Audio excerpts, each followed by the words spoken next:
السلام علیکم ورحمۃ اللہ وبرکاتہ۔ بسم اللہ الرحمن الرحیم والصلاة والسلام علی رسولہ الکریم اشرف المرسلین خاتم المعصومین وعلی آلہ وصحبہ اجمعین، اما بعد۔ حضرات محترم، سورۃ الحجرات کی پہلی آیت پہ ہم رکے ہوئے ہیں۔ آج بھی تیسری نشست میں پہلی آیت کے پر تھوڑی سی بات ہوگی انشاءاللہ، پھر اس کے بعد آگے چلیں گے۔ تھوڑی نہیں، اچھی خاصی بات ہو جانی ہے انشاءاللہ۔ اور آج کی اس نشست کی ابتدائی 15-20 منٹ کے بارے میں پہلے ہی بتا دوں کہ ہمارے وہ ساتھی جو پڑھے لکھے نہیں یا کم پڑھے لکھے ہیں، اگر انہیں بات سمجھ میں نہ آئے تو پریشان نہ ہوں، مجھے پھر ہر ایک کا خیال کرنا پڑتا ہے۔ آپ جیسے پڑھے لکھے ساتھی، اکثریت تو پڑھے لکھوں کی ساری یہاں، تو پھر مجھے اس سطح کا بھی خیال کرنا پڑتا ہے۔ تو میں نے کوشش کی کہ بالکل عوامی سطح پہ لا کے بات کو سمجھانے کی کوشش کروں، لیکن 10-15 منٹ اگر بات ساتھیوں کے اوپر سے گزر جائے تو پریشان نہ ہو، انشاءاللہ آگے چلیں گے۔ یا ایھا الذین آمنوا لا تقدموا بین یدی اللہ ورسولہ واتقوا اللہ، اے وہ لوگوں جو ایمان لا چکے ہو، اللہ اور اس کے رسول کے سامنے خود کو آگے بڑھانے کی کوشش نہ کرو، خود کو پیچھے رکھو، اپنی رائے کو، اپنے مشوروں کو، اپنے مزاج کو۔ واتقوا اللہ، اس معاملے میں اللہ سے ڈرتے رہو۔ ان اللہ سمیع علیم، اللہ جان رہا ہے، اللہ جانتا بھی ہے، سنتا بھی ہے تمہاری ہر حالت کو۔ دو نشستوں میں سیر حاصل ہماری گفتگو ہو چکی ہے کہ ہم نے خود کو زندگی کے کسی بھی معاملے میں آگے نہیں کرنا، ہماری کامیابی پیچھے رہنے میں، اللہ اور اس کے رسول کی تعلیمات کو فالو کرنے میں، پیروی کرنے میں۔ ٹھیک ہے جی؟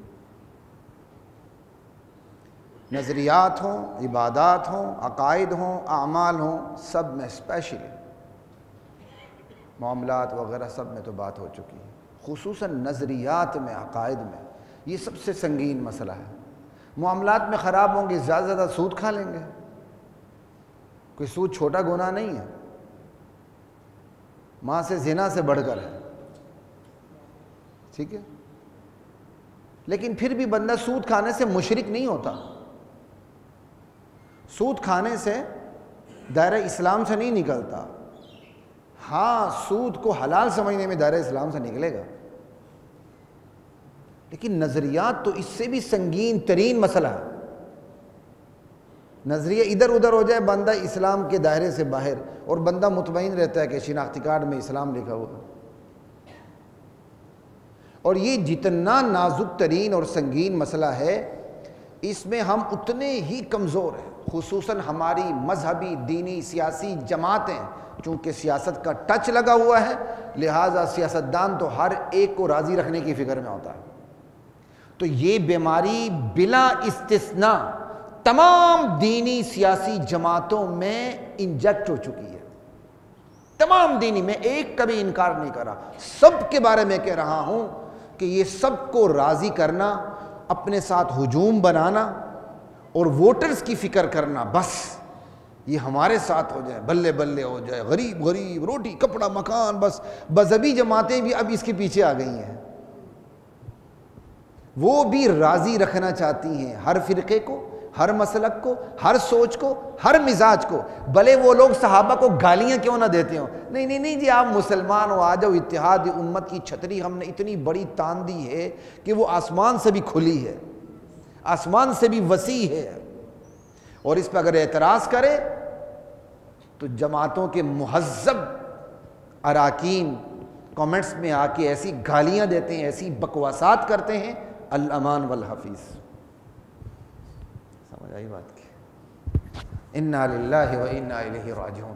سو جو سب سے سنگین ترین مسئلہ تھا، ہے اور رہے گا تا قیامت، وہ سب سے سستا بن چکا ہے۔ سیاسی دینی سیاسی باتیں بڑی آسانی، نہیں جی یہ تو فرقہ واریت ہے، یہ تو تنگ نظری ہے، شرم آنی چاہیے تمہیں۔ تم سیاسی جماعت اس لیے ہو تم اللہ کے دین کو نافذ کرو، اقامت دین، اقامت دین میں دین پہلے آتا ہے، اقامت بعد میں ہے، اور دین کا آغاز سیاسی نظام سے نہیں ہوتا، دین کا آغاز عقائد سے ہوتا ہے، اعمال سے ہوتا ہے، نظریات سے ہوتا ہے، معاملات سے ہوتا ہے۔ یہ ساری چیزیں جمع ہو جائیں پھر سیاسی نظام آتا ہے۔ ہم نے دین کو سیاسی نظام سے تعبیر کر دیا، بس اقامت دین کیا مطلب؟ سیاسی نظام۔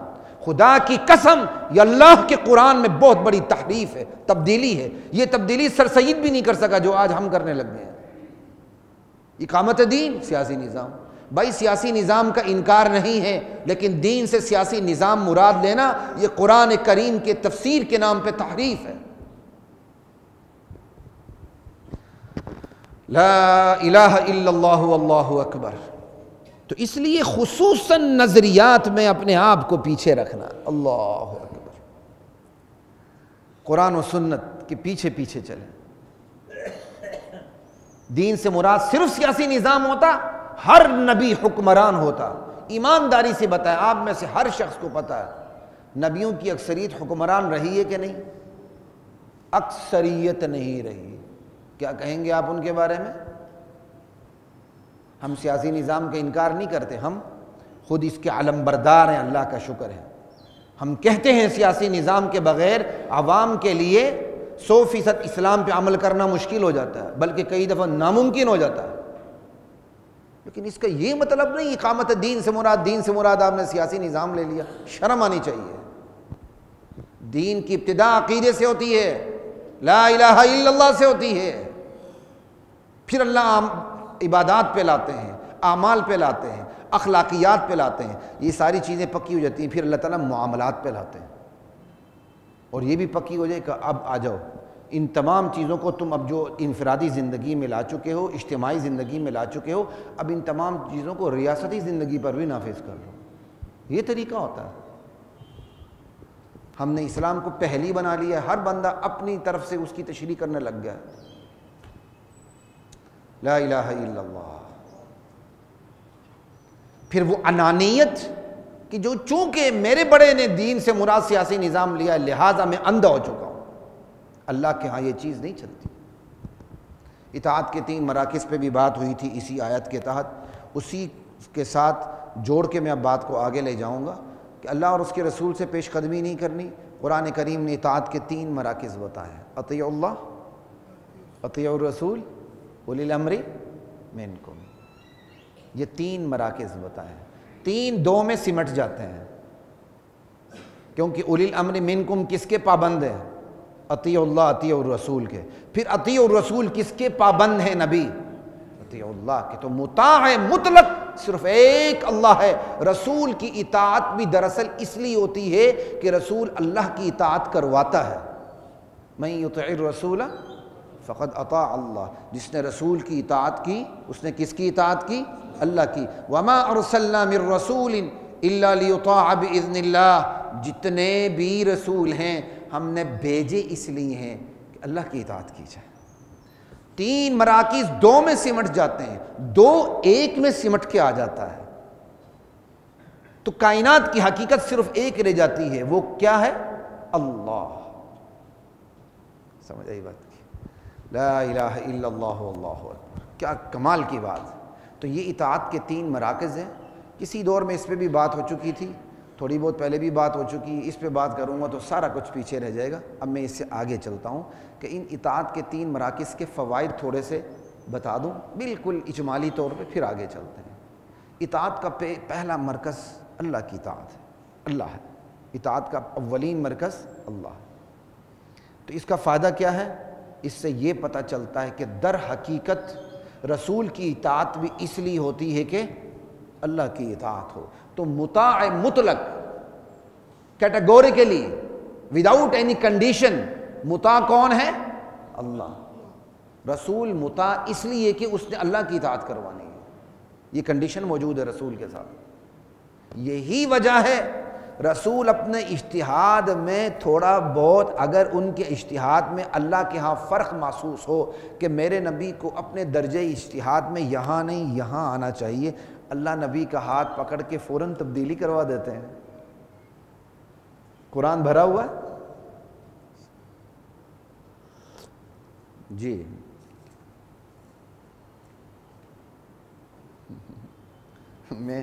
میں کن چیزوں میں ہوں، آپ پھر مجھ سے یہ انفرادی طور پر پوچھ لیں، جو سوال انفرادی ہے وہ انفرادی ہے۔ اچھا میں کس پہ بات کر رہا تھا؟ بات نکل گئی ذہن سے۔ کتنی اہم ترین بات آئی تھی، نکل گئی میرے ذہن سے. اطاعت کے اولین مرکز پہ بات ہو رہی تھی اور اس سے ایک اہم ترین بات ذہن میں آئی تھی لیکن وہ نکل گئی. اگر آخری مجھے سیرہ بتا دیں گے تو مجھے یاد آ جائے گا. اس سے آگے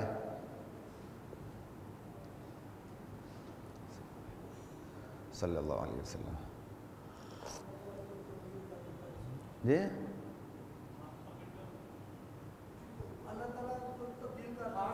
ہاں جی، یہ بات ہو گئی نا. بات یہ ہے جو میں بتانا چاہ رہا ہوں. اللہ کے نبی نے ارادہ کیا میں شہد نہیں کھاؤں گا آئندہ، سورہ تحریم ہے. اللہ نے فوراً تبدیلی کروا دی، کہا یا ایھا النبی لم تحرم ما احل اللہ لک. اے نبی، جو چیز اللہ نے آپ کے لیے حلال کر دی ہے آپ کیوں حرام کر رہے ہیں؟ اور اب اللہ اپنے نبی سے گفتگو کر رہا ہے نا، بندہ امتی تو نہیں کر رہا. کہا تبتغی مرضات ازواجک، اچھا بیویوں کو خوش کرنا چاہتے ہیں آپ؟ ذرا خود کہہ کے دیکھیں، یہ تو اللہ کہہ رہا ہے. کہ واللہ غفور الرحیم، اللہ نے معاف کر دیا. قسم توڑ دیں، کفارہ ادا کریں، شہد کھائیں. آپ شہد سے پیچھے ہٹیں گے، اتنی شفاف چیز آپ کی امت پیچھے ہٹ جائے گی. یہ ہے، یہ مثالیں کس لیے ہیں؟ سمجھانے کے لیے کہ رسول کی اطاعت بھی کیوں ہوتی ہے، اللہ کی اطاعت کی وجہ سے. منافقین آئے، ایک غزوے کا موقع ہے اور انہوں نے آپس میں مشورہ کر لیا، جا کے رسول اللہ سے، رسول اللہ تو ہم کہہ رہے ہیں نا، وہ کہاں رسول سمجھتے تھے، وہ تو منافقین تھے. کہا اجازت دیتے ہیں کہ ہماری گھر کی مجبوریاں، ہم جہاد میں نہیں جا سکتے. اجازت مل گئی، منافقت پہ پردہ رہے گا. نہیں ملی، انکار کر دیں گے، ہم نے جانا ہی نہیں. مشورہ کر کے یا رسول اللہ گھر میں یہ مجبوریاں ہیں، یہ ہیں، یہ ہیں، یہ. آپ نے کہا ٹھیک ہے، اجازت نہ آؤ تم. بس اللہ نے اس اجازت کو پکڑ لیا. اور کیا اللہ کو اپنے نبی سے محبت تھی کمال کی. پہلے معاف کر دیا، پھر پوچھا عفا اللہ عنک، اللہ نے آپ کو معاف کر دیا، لیکن یہ تو بتائیں لما اذنت لہم، اجازت کیوں دی؟ اجازت کیوں دی؟ اللہ اکبر. ہائے کاش ہم قرآن کو سمجھیں. سمجھ آئی؟ کل میں ایک صحابی کے حوالے سے ایک حدیث پڑھ رہا تھا، تو اردو ترجمہ کرنے والے نے ترجمہ کیا تو مجھے اس کے ترجمے کا مزہ نہیں آیا. ایک صحابی کہتے ہیں لما جعل اللہ الاسلام فی قلبی، جب اللہ تعالیٰ نے اسلام کو میرے دل میں ڈال دیا. ترجمہ کرنے والے نے کہا اسلام قبول کرنے کا خیال میرے دل میں ڈالا. میں نے کہا نہیں بھائی، قبول کا لفظ ہی نہ کرو یہاں. قبول تو بات کی بات ہے، قبولیت تب آتی جب خود اسلام دل میں آ جائے. کہا جب اللہ نے اسلام کو میرے دل میں رکھ دیا، اسلام کی حقیقت مجھ پر واضح ہو گئی، پھر اس پر محبت بیٹھ گئی، پھر قبول کرنے کا ارادہ کیا تو اللہ کے نبی کی خدمت میں حاضر ہو. لا الہ الا اللہ پڑھیں قرآن، مزہ آتا ہے. تو خیر، تو اطیع اللہ کا فائدہ یہ ہے کہ اللہ کے بندوں کو پتہ چلے کہ مطاع مطلق، وداؤٹ اینی کنڈیشن، کیٹیگوریکلی مطاع کون ہے؟ صرف ایک اللہ ہے. وَأَطِيعُ الرَّسُولِ، تو اطیع الرسول کا فائدہ کیا ہے؟ امت کو پتہ چلے کہ رسالت کا منصب اصل میں ہے کیا. رسالت کا منصب یہ نہیں ہے کہ جسٹ اللہ سے میسج لیا، امت کو ڈیلیور کیا، امت جس طرح کوئی خط ڈاکیہ ڈیلیور کرتا ہے اس طرح پڑھ لے. نہیں نہیں، نعوذ باللہ، نہیں. اطیع الرسول کہہ کے بتا دیا کہ رسالت کا منصب سمجھ میں آیا. محض اللہ کا حکم ڈیلیور کرنا آپ کی ذمہ داری نہیں، یہ بھی ذمہ داری ہے. اور ذمہ داریوں میں سے ذمہ داری یہ کہ جو پیغام ڈیلیور کیا اس کو سمجھانا بھی ہے، اس کے مطابق امت کا تزکیہ کر کے دلوں کو مانچ کے پاک صاف بھی کرنا ہے. اطیع الرسول سے یہ بات سمجھ میں آیا. حدیث کا انکار کرنے والے رسالت کے منصب کو نہیں سمجھتے. وہ کہتے اللہ نے میسج ڈیلیور کر دیا، ٹھیک ہے، میں سمجھوں، آپ سمجھے، یہ سمجھے، وہ سمجھے. جس طرح آج کل کے عوام علماء کے منصب کو نہیں سمجھتے. کہتے بخاری میں لکھا ہے، مسلم میں لکھا ہے. ارے بھائی اور بھی بہت کچھ لکھا ہے. مفتی گوگل کیوں بنتے ہیں آپ؟ ابھی چند دن پہلے ایک ٹی وی پہ پروگرام ہوا تھا، بلکہ بلال کتب صاحب کے ساتھ ہی ہوا تھا. کہتا جی مسئلہ بڑا حساس ہے. ان کے پروڈیوسر نے کہا اس کو ہم ریکارڈڈ کریں گے. میں نے کہا ٹھیک ہے. کس پہ؟ مصنوعی ذہانت پہ، آرٹیفیشل انٹیلیجنس پہ. کہ اس میں دین میں ہم کیا کام لے سکتے ہیں. مطلب اب بندہ خود ہی سرچ کرے اور خود ہی مفتی بن کے فتویٰ لے لے. خیر اس پر کافی ڈیبیٹ ہوئی ہماری. لا الہ الا اللہ. تو اطیعوا الرسول سے رسالت کے منصب کا پتہ چلتا ہے، اور وہ اولی الامر منکم سے حکمرانوں کا اور علماء کے منصب کا پتہ چلتا ہے کہ تم نے قرآن و سنت کی مسائل پوچھنے علماء کے پاس جانے ہیں، اور قرآن و سنت کے مسائل کی تنفیذ سمجھ آئی، ان کو لاگو کرنے کا اختیار حکمران کے پاس ہے. جیسے مختلف ائمہ ہوتے ہیں، فروعی مسائل ہوتے ہیں. امام حکمران خود بہت بڑا عالم دین ہوا کرتا تھا اس دور میں، وہ سوچ سمجھ کے فروعی مسائل میں سے کسی ایک اختلافی مسئلے کو لے کے اپنی سلطنت پر نافذ کر دیتا تھا، وہ سب پہ نافذ ہو جاتا تھا، اس پر سب کا اتفاق ہو جاتا تھا، اور تمام ائمہ کہتے تھے ٹھیک ہوا، کیونکہ ڈیوائیڈڈ اوپینین آ گئی. اب یہ حکمران کے پاس اختیار چلا گیا کہ حاکم خود بہت بڑا عالم ہوتا، اور آج حاکم سب سے بڑا جاہل ہوتا ہے. سمجھے؟ کیونکہ جو پڑھے لکھے ہوتے ہیں وہ مختلف شعبوں میں چلے جاتے ہیں، جو ان پڑھ ہو کے گلی کا کنٹوٹا ہوتا ہے تو وہ وزیر اعظم ہوتا ہے، صدر مملکت ہوتا ہے، کوئی سینما کے دروازے کے باہر بیٹھا، کسی نے ٹکٹ بلیک کی، کسی نے لوہا چوری کیا، کسی نے کیا کیا، کسی نے کیا کیا، کسی نے گیمیں کھیلی. بس اس کے بعد یہی نتیجہ ہے، ملک پہ حکمرانی کرو بس، اور کیا ہے. وہ تو پڑھے لکھے لوگ ہیں، ادھر ادھر بیچارے گھسے ہوتے ہیں مختلف شعبوں میں محنت کرتے کراتے. سیاستدان تو پیدائشی بادشاہ ہوتا ہے، اسے کیا ضرورت ہے لکھائی پڑھائی کی. لا الہ الا اللہ. تو اطیعوا وَأُولِي الْأَمْرِ مِنْكُمْ سے علماء کا اور حکمرانوں کے منصب کا پتہ چلتا ہے کہ قرآن و سنت کی تعبیر و تشریح کا اختیار فقہائے امت کے پاس ہے، اور اس کی تنفیذ کا اختیار حکمران وقت کے پاس ہے. لا الہ الا اللہ واللہ اکبر.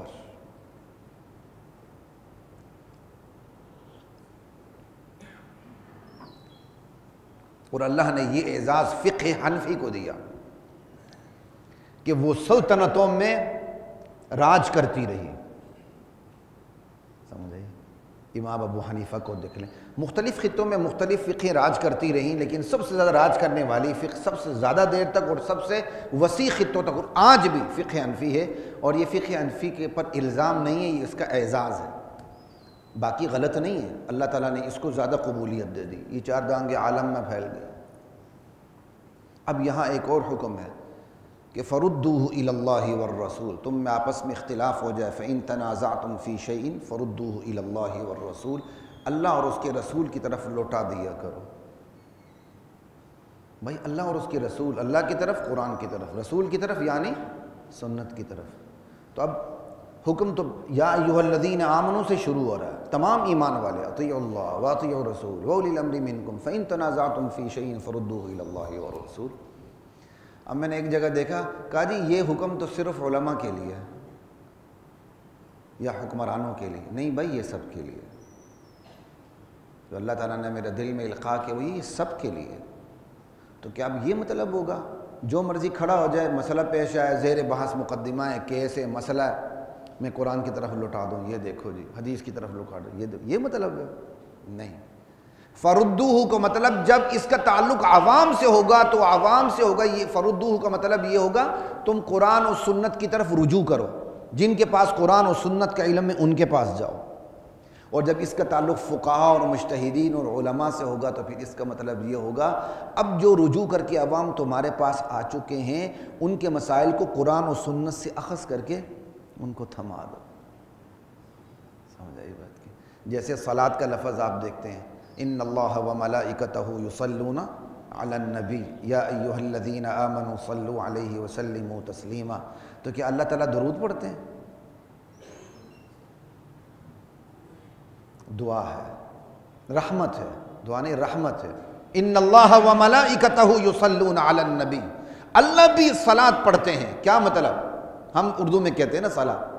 اللہ رحمت بھیجتے ہیں، فرشتے رحمت بھیجنے کی دعا کرتے ہیں. اے ایمان والو تم بھی رحمت بھیجنے کی دعا کرو. صلو علیہ وسلموا تسلیما. تو ہستی کے فرق سے صلو کا ترجمہ اور ہو جائے گا. بالکل اسی طرح سب ایمان والوں کو کہا گیا قرآن و سنت کی طرف رجوع کرو. کیا مطلب؟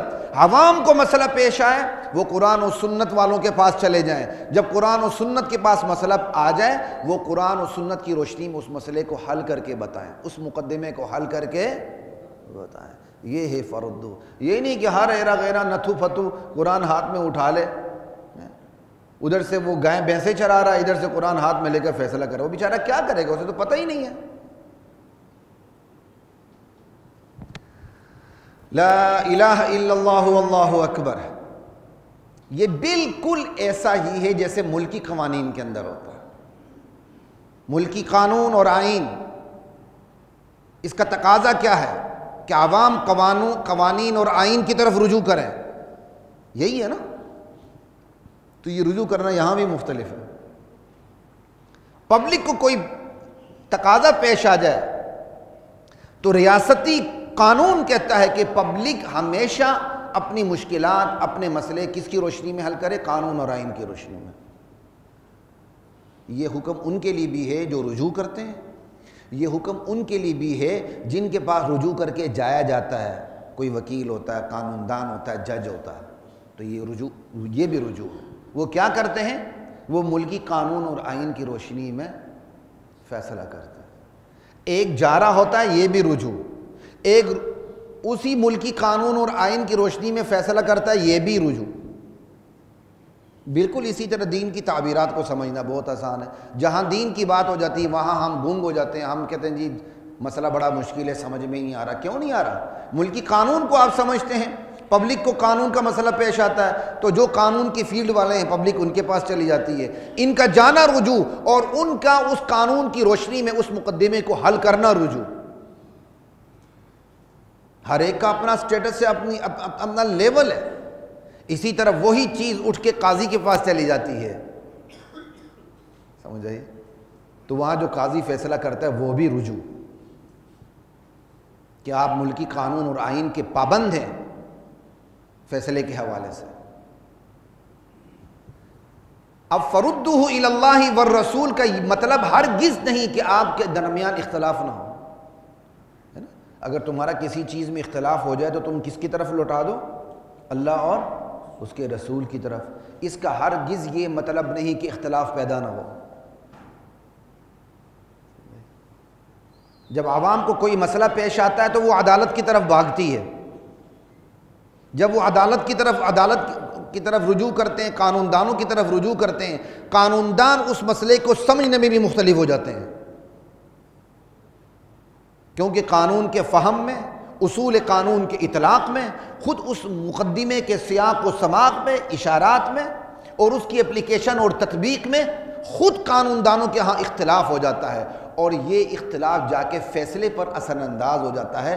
فیصلہ ڈیوائیڈڈ ہو جاتا ہے. اکثریت ایک طرف ہو جاتی ہے ججوں کی اور اقلیت ایک طرف ہو جاتی ہے. کوئی بھی یہ نہیں کہتا یہ غلط ہے, وہ کہتا ہے یار ٹھیک ہے, 3 ججوں کا بینچ تھا, 2 نے فیصلہ دے دیا, ٹھیک ہے. تو آپ یہ دین کے معاملے میں معیوب کیوں سمجھتے ہیں اس کو کہ جب علماء مجتہدین میں آپس میں اختلاف ہوتا ہے, قرآن و سنت کی طرف اس کو لٹایا جاتا ہے, تو قرآن و سنت کی روشنی میں اس کیس کو جب ڈسکس کیا جاتا ہے تو اصول قانون کو سامنے رکھتے ہوئے, اسلامک جورسپروڈنس کو سامنے رکھتے ہوئے, اس مسئلے کے سیاق و سباق, اشارات اور تصریحات اور وضاحت کو سامنے رکھتے ہوئے خود علماء مختلف ہو جاتے ہیں. جس طرح فیصلہ مختلف ہوتا ہے فتویٰ بھی مختلف ہو جاتا ہے. فیصلہ مختلف ہو تو اعتراض نہیں, فتویٰ مختلف ہو تو اعتراض. بڑی عجیب بات ہے بھائی. جہاں انسانی کاوش کا دخل ہوگا وہاں اختلاف آئے گا. یہ بات یاد رکھیے, کنسنسس, اجماع بہت کم ہوتا ہے, نہ ہونے کے برابر ہوتا ہے. جہاں انسانی کاوش کا عمل دخل ہوگا, جہاں اجتہاد کا دروازہ کھلے گا, اس اجتہاد کے ساتھ ڈیوائیڈڈ اوپینین کا دروازہ خود بخود کھل جاتا ہے. یہ تو میں نے آپ کو صرف مثال سے سمجھائی, لیکن اب آپ کو میں لے جاتا ہوں تھوڑی سی علمی سطح پر اس سے بلند کرتے ہوئے. شریعت اسلامی میں دلائل کی 4 قسمیں ہوتی ہیں. ڈفرینٹ اینگل سے ڈفرینٹ قسمیں ہوتی ہیں. یہ میں جو دلائل کی قوت ہوتی ہے نا, ایک دلیل کے اندر پاور کتنی ہے, اس حوالے سے میں آپ کو بتا رہا ہوں کہ دلائل کی 4 قسمیں ہوتی ہیں، کیونکہ ایک اجتہاد تو یہ ہوتا ہے کہ آپ کے ساتھ پہلے سے پریسیڈنٹ موجود ہوتی ہے، اس آپ پریسیڈنٹ کو دیکھتے ہوئے آپ ڈیسیژن لیتے ہو۔ ایک اجتہاد یہ ہوتا ہے کہ آپ خود اس ٹیکسٹ کو سمجھ کے اختلاف کرتے ہو، تو اس ٹیکسٹ کو سمجھنا بھی دراصل اجتہاد ہے، اس میں بھی اختلاف آ جاتا ہے۔ اسی کے حوالے سے میں آپ کو دلائل کی 4 قسمیں بتا رہا ہوں شریعت اسلامی میں۔ قطعی الدلالہ، قطعی الثبوت، قطعی الدلالہ، یہ پہلی قسم ہے، یعنی وہ دلیل جو اپنے ثبوت کے اعتبار سے بھی بالکل 100% یقینی ہو، جو اپنے مفہوم کے اعتبار سے بھی بالکل 100% یقینی ہو، اس کو کہتے ہیں قطعی الدلالہ، قطعی الثبوت۔ جیسے قرآن کریم ہے، قرآن کی تمام آیات قطعی الثبوت ہیں۔ حدیث میں یہ ہوتا ہے کہ اس کا ثبوت کس لیول کا ہے، اس لیے حدیثوں میں درجہ بندی ہوتی ہے، یہ صحیح ہے، یہ حسن ہے، یہ ضعیف ہے، سمجھا، یہ تو حدیث ہی نہیں من گڑت ہے۔ تو حدیثوں کی قسمیں ہوتی ہیں، قرآن کریم میں آیات کی ایسی قسمیں، جس طرح الحمدللہ یقینی، اسی طرح قل اعوذ برب الناس اور قل اعوذ برب الفلق بھی یقینی، جس طرح قل یا ایھا الکافرون یقینی، بالکل اسی طرح قل ھو اللہ بھی یقینی۔ تو قرآن کی آیات میں یہ درجہ بندی نہیں ہوتی ثبوت کے اعتبار سے، قرآن کی تمام آیات 100% یقینی ہیں۔ تو قرآن کی کوئی بھی آیت ہوگی وہ اپنے ثبوت کے اعتبار سے یقینی ہوگی، لیکن قرآن کی تمام آیات اپنے مفہوم کے اعتبار سے یقینی نہیں ہوتی، بہت سی یقینی ہوتی ہیں اور بہت سی یقینی نہیں ہوتی، اختلاف آ جاتا ہے۔ وہ ہو گئی ظنی الدلالہ، دلالت کہتے ہیں کسی چیز کے لیے دلیل بننا، تو اس کے مفہوم میں اختلاف ہو جاتا ہے۔ جیسے جس عورت کو طلاق دی جائے تو وہ 3 ماہواریاں گزارتی ہے، قرآن کریم میں ماہواری کا لفظ اردو میں تو نہیں ہے، عربی میں قروء، ثلاثۃ قروء والمطلقات یتربصن بانفسہن ثلاثۃ قروء، سمجھے، انہوں نے 3 ماہواریاں گزارنی ہیں۔ اب قروء کا ترجمہ امام ابو حنیفہ 3 ماہواریاں کرتے ہیں، ثلاثۃ قروء، قروء تو ماہواری ہو گئی نا، قرأ کی جمع ہے، ایک ماہواری قرأ ہو گئی، 3 قروء ہو گئی۔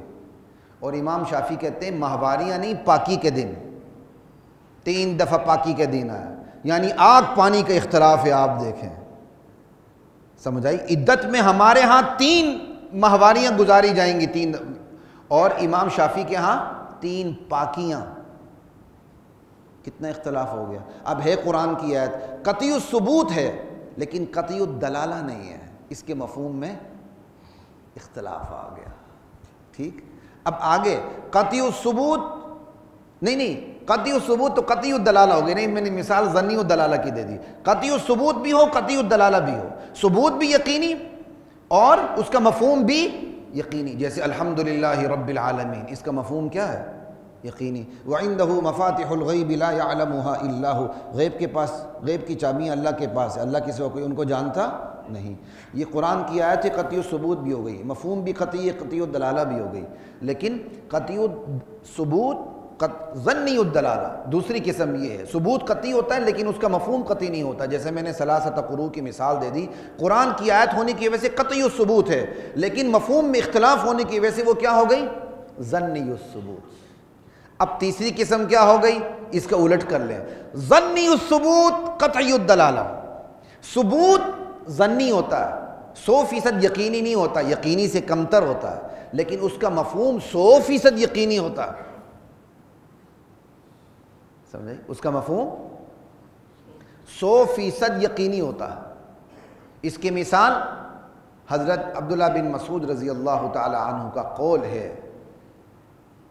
کہ جو صدقہ فطر ہے، زکوٰۃ الفطر واجب علی کل عبد و حر، ہر آزاد اور غلام پر بھی صدقہ فطر ہے۔ اب میں اس اختلاف میں نہیں جاؤں گا، صرف ایک مثال سمجھانے کے لیے آپ کو بات بتا رہا ہوں کہ صدقہ فطر غلام اور آزاد مسلمان دونوں پر ہیں، چاہے وہ غلام ہو چاہے مسلمان پر ہو، صدقہ فطر آ جاتا ہے۔ یہ عبداللہ بن مسعود کا قول ہے، نبی علیہ السلام سے وہ کے بارے میں کہتے ہیں کہ اللہ کے رسول نے صدقہ فطر کو آزاد اور غلام دونوں پر واجب کیا۔ اب اس کا مفہوم 100% یقینی ہے لیکن اس کا ثبوت خبر واحد ہونے کی وجہ سے 100% یقینی نہیں ہے۔ تو یہ ثبوت اپنے ریفرنس کے اعتبار سے ظنی ہو گئی، اپنے مفہوم کے اعتبار سے قطعی ہو گئی، یعنی ظنی الثبوت قطعی الدلالہ۔ اب چوتھی قسم، ثبوت بھی ظنی، مفہوم بھی ظنی، ظنی الثبوت ظنی الدلالہ۔ جیسے اکثر احادیث خبریں واحد ہوتی ہیں تو ظنی ہو گئی، یعنی ظن غالب، ظنی وہ اردو والا ظنی نہ لے لیں، یہ یقین سے تھوڑا سا نیچے ہوتا ہے بس۔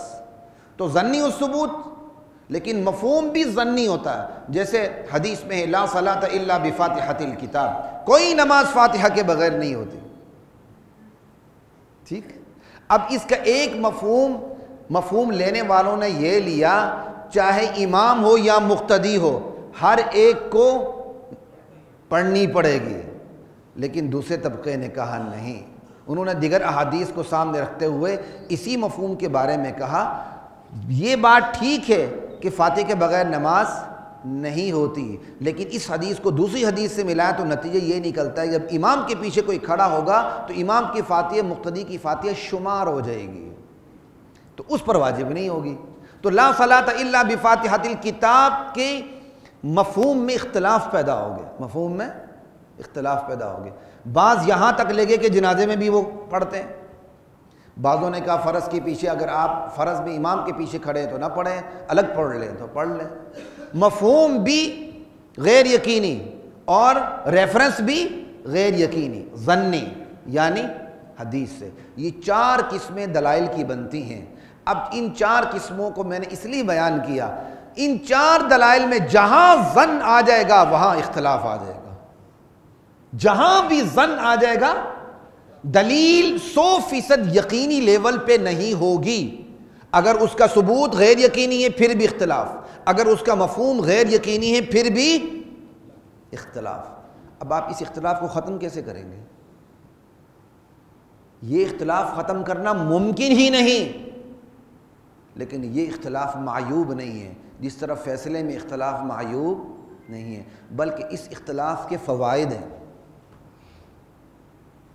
اس اختلاف کا سب سے بڑا آپ کو فائدہ بتا دو، اللہ کی رحمت۔ ایک دلیل ہے اس میں تھوڑی سی کمزوری آ گئی، وہ 100% لیول پہ نہیں ہے، اختلاف آ گیا، لیکن اس دلیل سے جو حکم ثابت ہوتا ہے بندہ اس کا انکار کر دیتا ہے، تو انکار کرنے والا کافر نہیں ہوگا، اور اس دلیل سے جو حکم ثابت ہوتا ہے اس پر وہ عمل نہیں کرتا، عمل نہ کرنے والا فرض کو چھوڑنے والا نہیں ہوگا، زیادہ زیادہ واجب کو چھوڑنے والا ہوگا یا سنت کو چھوڑنے والا ہوگا۔ یہ رحمت ہے کہ نہیں کہ بندہ انکار سے کافر ہی نہ ہو، اور چھوڑ دے تو فرض کو نہ چھوڑے واجب چھوٹے۔ تو اختلاف کا ایک بہت بڑا فائدہ یہ ہوتا ہے کہ انکار سے کفر لازم نہیں آتا، ترک سے ترک فرض لازم نہیں آتا، سمجھ آئی؟ اور جواز عدم جواز میں اختلاف پیدا ہو جائے تو گنجائشیں ہر ایک کے لیے نکل آتی ہیں۔ مثال کے طور پر امام ابو حنیفہ رحمۃ اللہ علیہ کے ہاں سمندر کے جانوروں میں صرف مچھلی حلال ہے اور کوئی چیز حلال نہیں، یہ بات یاد رکھیے گا۔ امام شافعی کے ہاں رحمہ اللہ کے ہاں مچھلی حلال ہے، اور یہ مینڈک، یہ سمندر کا بھی خنزیر ہوتا ہے، سور ہوتا ہے، سمندری مینڈک سور، 2-3 چیزیں نکال کے باقی ساری چیزیں حلال ہیں مچھلی سمیت۔ اور امام مالک رحمہ اللہ کے ہاں جو امام ابو حنیفہ کی ٹکر کے ہیں، مجتہد ہیں، ان کے ہاں سمندر کی ہر چیز حلال ہے۔ کسی نے کہا آپ سمندری سور کو بھی حلال کہہ رہے ہیں، تو انہوں نے برجستہ کہا انتم تسمونہ، سمندری جانور کا نام سور تم نے رکھا ہے، اللہ نے نہیں رکھا، یہ خنزیر تم نے کہا ہے، خنزیر تو اللہ تعالیٰ نے خشکی کے جانور کو خنزیر کہا ہے، تم سمندری جانوروں کو صرف شکل کی مجاہبت کی وجہ سے خنزیر بنا رہے ہو، یہ خنزیر نہیں ہے، تم نے اس کا نام خنزیر رکھا ہے، تمہارے خنزیر کہنے سے وہ حرام نہیں ہوتا۔ اب کتنا بڑا اختلاف ہے، امام ابو حنیفہ کے ہاں مچھلی کے علاوہ کوئی حلال نہیں، اور امام مالک کے ہاں ہر چیز حلال ہے سمندر کی۔ اب اس اختلاف کا فائدہ کہاں ملے گا؟ ان جزائر میں ملے گا جن جزائر میں خوراک سمندری جانوروں کے علاوہ کچھ بھی نہیں۔ اگر آپ وہاں پابندی لگا دیں گے کٹر حنفی بن کے رہو، مچھلی کے علاوہ کچھ نہ کھاؤ، بھوکے مر جاؤ گے، وہاں جو ملے ہڑپ کرتے چلے جاؤ۔ وہاں احناف بھی کہیں گے امام مالک کے قول پر فتویٰ ہے۔ یہی وجہ ہے کہ دیگر شوافع وغیرہ، یہ بیروت اور مصر وغیرہ میں ادھر ادھر امام ابو حنیفہ کے قول پر عمل کرتے ہوئے طلاق نکاح پہ فتوے دیتے ہیں، تو مجبوراً وہ ہمارے فتووں کو لے لیتے ہیں، ہم ان کے فتووں کو لے لیتے ہیں، کیوں؟ سارے برحق ہیں۔ یہ ہوتا ہے اختلاف کا فائدہ۔ ہم نے پتہ نہیں اختلاف کو مخالفت سمجھ لیا۔ بھائی اختلاف اور مخالفت میں زمین آسمان کا فرق ہے۔ اختلاف بے قیمت نہیں ہوتا، اختلاف کی قدر و قیمت ہوتی ہے۔ یہی وجہ ہے، صحیح بخاری کی حدیث ہے، آپ نے غزوے کے موقع پر چند صحابہ کو کہا لا یصلین احد العصر الا فی بنی قریظہ، تم میں سے کوئی شخص جو جا رہے ہیں تم نے عصر کی نماز بنو قریظہ میں ہی جا کے پڑھنی ہے۔ صحابہ جا رہے تھے، عصر کا نماز کا وقت راستے میں ہو گیا، تو صحابہ کے ایک گروہ نے کہا بھائی اللہ کے نبی کے ایک حکم پر عمل نہیں کر سکیں، جلدی نہیں پہنچ سکے، تو کم سے کم نماز تو خراب نہ ہو، نماز اپنے وقت میں پڑھ لیں۔ تو صحابہ کے کچھ دوسروں نے ساتھیوں نے کہا نہیں، اللہ کے رسول نے کہا تھا وہیں جا کے پڑھنی، ہم تو یہاں پڑھیں گے ہی نہیں، ہم تو ادھر ہی جا کے پڑھیں گے۔ پڑھنے والوں نے پڑھ لی، نہیں پڑھنے والوں نے نہیں پڑھی، انہوں نے ڈنڈے سوٹے آپس میں نہیں چلائے، وہاں جا کے پڑھ لی۔ جب واپس آئے تو حضور کے سامنے یہ ماجرا رکھا، یا رسول اللہ آج ہمارے ساتھ یہ ہوا ہے، کچھ ساتھیوں نے وہاں پڑھ لی اور کچھ ساتھیوں نے آپ کے حکم کو یوں سمجھا وہاں نہیں پڑھی، کچھ نے یوں سمجھا یہاں پڑھی، کچھ نے یوں سمجھا وہاں جا کے پڑھی۔ آپ ایمانداری سے بتائیں، آپ کا ذہن بھی جاتا ہے ایک بات صحیح ہے، دونوں باتیں صحیح نہیں۔ اللہ کے نبی نے کہا تم دونوں نے درست کیا۔ یہ تھا امت کو سبق کہ میرے جانے کے بعد، دنیا سے پردہ کرنے کے بعد، دنیا سے منتقل ہونے کے بعد تمہارے درمیان اختلاف ہوگا، اجتہادی اختلاف میں ذرا طریقے سے رہا کرو۔ جہاں ظن آ جائے، غیر یقینی دلیل آ جائے، وہاں اجتہاد آئے گا۔ حضور کا جملہ یقینی تھا لیکن اس کو سمجھنا غیر یقینی تھا، کسی نے یوں سمجھا اور کسی نے قطعی الثبوت تھا لیکن قطعی الدلالت نہیں تھا، ظنی الدلالت ہو گیا۔ اختلاف بے قیمت نہیں ہوتا۔ میں اب اس خاتون کا نام نہیں بتاؤں گا جس کا مجھے آج بھی نام یاد ہے، ہم بچے ہوتے تھے، یہاں کا بڑا مشہور کیس ہے اس ہائی کورٹ کا کہ ایک بالغہ لڑکی نے اپنی مرضی سے ٹیچر سے شادی کی تھی، بڑا مشہور کیس تھا، جیسے رمدے صاحب بھی یہاں ہوتے تھے، ان کے اختلافی نوٹ موجود ہے، ٹھیک ہے۔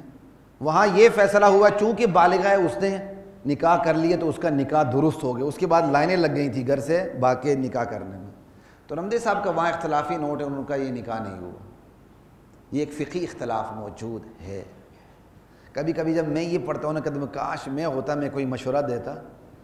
بھائی ہمارے ہاں تو نکاح ہو گیا، لیکن نکاح ہونے کا مطلب یہ نہیں کہ دولہا دلہن کو آزادی سے چھوڑ دیا جائے۔ دولہا دلہن نے اخلاقیات کے جنازے نکالے ہیں، اپنے خاندان کی عزت کو مٹی میں ملا دیا ہے، لہٰذا ان کو ہنی مون منانے کے لیے 5 سال قید بامشقت کی سزا کوٹ لکھپت جیل دے دی جائے۔ پھر دیکھیں کتنی شادیاں ہوتی، کوئی ایک رخ تو نہیں ہوتا۔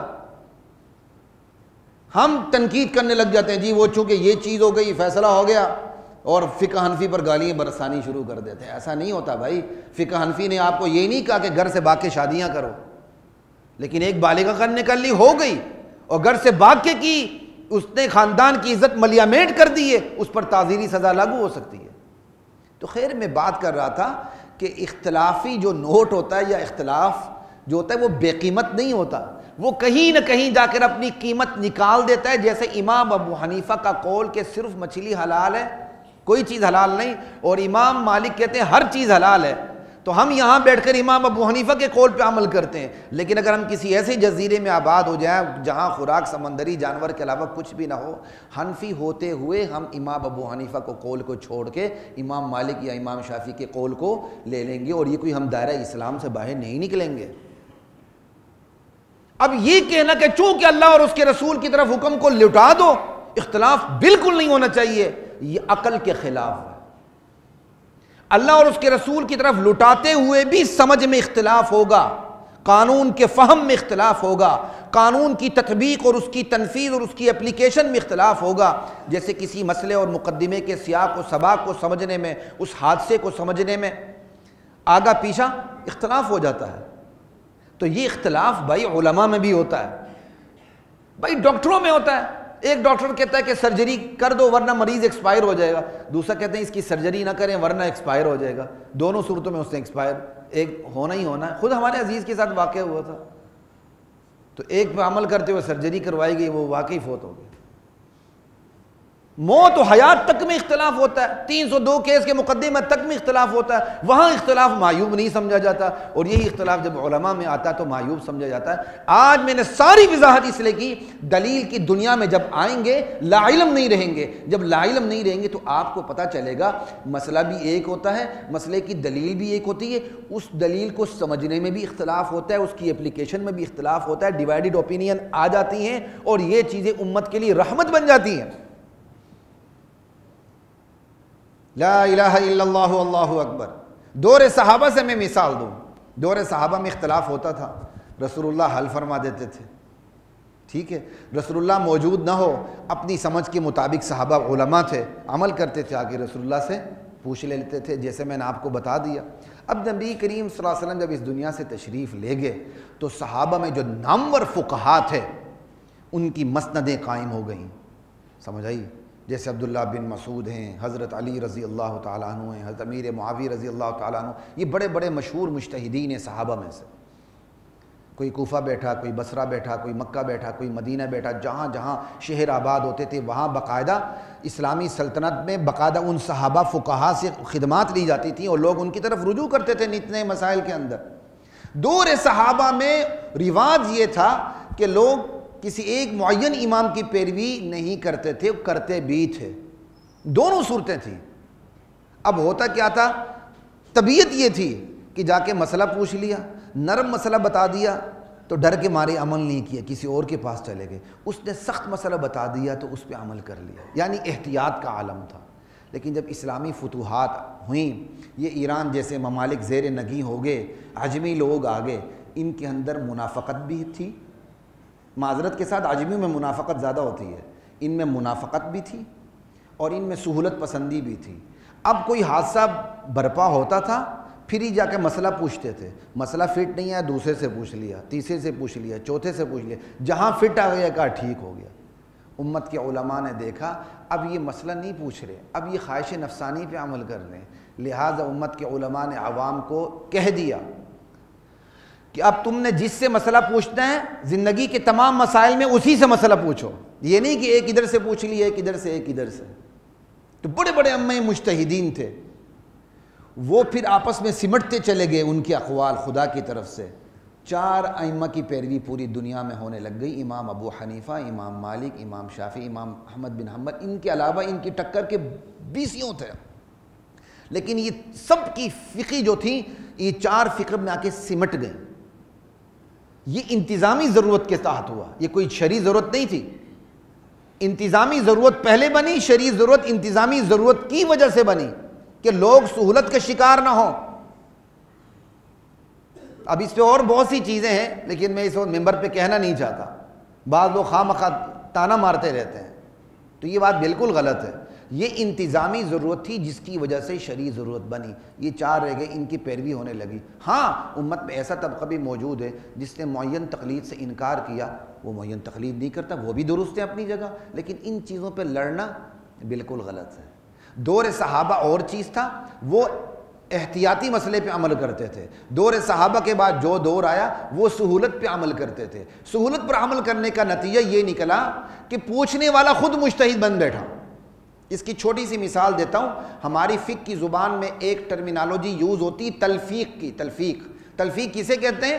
پوچھنے والا خود مجتہد بن جاتا ہے, وہ اپنی اوپینین دے دیتا ہے, یعنی مریض ڈاکٹر بن جاتا ہے. 2 ڈاکٹروں سے مریض نے پوچھ لیا آپریشن کیسا ہو, گھر میں جا کے بیوی سے آپریشن کروا دیے, یوں کرو. یہ بس اس کو آپ تلفیق سمجھ لیں. اس کی چھوٹی سی مثال دیتا ہوں. امام شافعی کہتے ہیں عورت کو ہاتھ لگانے سے وضو ٹوٹ جاتا ہے. امام ابو حنیفہ کہتے ہیں عورت کو ہاتھ لگانے سے وضو نہیں ٹوٹتا. امام شافعی کہتے ہیں خون بہہ کے نکل جائے تو وضو نہیں ٹوٹتا. امام ابو حنیفہ کہتے ہیں خون بہہ کے نکل جائے تو وضو ٹوٹ جاتا ہے. 2 مسئلے ہو گئے اور دونوں میں حکم مختلف ہو گیا. اب ایک شخص ہے, اس نے عورت کو ہاتھ بھی لگایا, اس کا خون بہہ کے نکل بھی گیا. اب بتائیں امام شافعی کے نزدیک بھی وضو ٹوٹا, امام ابو حنیفہ کے نزدیک بھی وضو ٹوٹا, صرف ریزن کا فرق ہے. امام شافعی کہیں گے اس بندے کا وضو اس لیے ٹوٹا ہے کہ اس نے عورت کو ہاتھ لگایا. امام ابو حنیفہ کہیں گے نہیں، وضو ٹوٹا ضرور ہے، عورت کو ہاتھ لگانے سے نہیں ٹوٹا، خون بہہ کر نکلنے سے اس کا وضو ٹوٹا ہے. ٹوٹا دونوں کے نزدیک ہے، کانسنسس ہے. لیکن یہ پوچھنے والا ایک دلیل وہاں سے لیتا ہے، ایک دلیل یہاں سے لیتا ہے، کہتا ہے میرا وضو نہیں ٹوٹا. عورت کے معاملے میں امام ابو حنیفہ کی دلیل کو پکڑتا کہ یہ دیکھو وضو نہیں ٹوٹا، اور خون بہہ کر نکل جائے وضو نہیں ٹوٹا، فوراً امام ابو حنیفہ کو چھوڑ کے امام شافعی کو پکڑ لیتا ہے. حالانکہ یہ پوچھنے والا خود مجتہد بن گیا اور اس نے وہ بات کر دی جو کسی کے نزدیک نہیں. اس کو کہتے ہیں تلفیق. مریض ڈاکٹر بن کے آپریشن کرے تو یہ تلفیق ہے. امت نے، علماء نے اس چیز کو روکنے کے لیے کہا کہ تم نے اگر کسی کی پیروی کرنی تو پھر ایک کی پیروی کرو. آج آپ مصنوعی ذہانت کو دیکھ لیں، آرٹیفیشل انٹیلیجنس کو دیکھ لیں، پروگرامنگ اتنی کی گئی ہے، اور اسلامی پروگرامنگ بھی اتنی کر دی گئی ہے، یہود و نصارہ کی طرف سے بھی اتنا بڑھ دیا گیا ہے، مسلمانوں کی طرف سے بھی. آپ گوگل پہ کلک کریں اور لکھ دیں، وہ چیٹ جی بی ٹی جو بھی وہ آپ کے سامنے مسئلے کی سلوشن لے آتا ہے، لیکن وہ 100% تو نہیں ہوتا. آپ نے مسئلہ پوچھنا ہے تو علماء سے پوچھیں، مفتی گوگل سے نہ پوچھیں، مصنوعی ذہانت سے نہ پوچھیں. مصنوعی ذہانت حقیقی ذہانت کا متبادل نہیں ہو سکتی، خدا کی قسم. ہاں مصنوعی ذہانت کو آپ ہیلپنگ ٹول تو بنا سکتے ہیں، آرٹیفیشل انٹیلیجنس کو، لیکن اس کو مفتی نہیں بنا سکتے. ایک مریض یہ کہا میرا آپریشن کیسے ہونا ہے، فوراً چیٹ جی بی ٹی پہ جائے اور بیٹھ کے کیا کرتے ہیں آپریشن کرنے لگ جائے. ایسا تو نہیں. اگر یہ چیز یہاں سمجھ آتی تو دینی مسائل میں کیوں نہیں سمجھ آتی. وآخر دعوانا الحمدللہ رب العالمین. وَلَقَدْ أَنزَلْنَا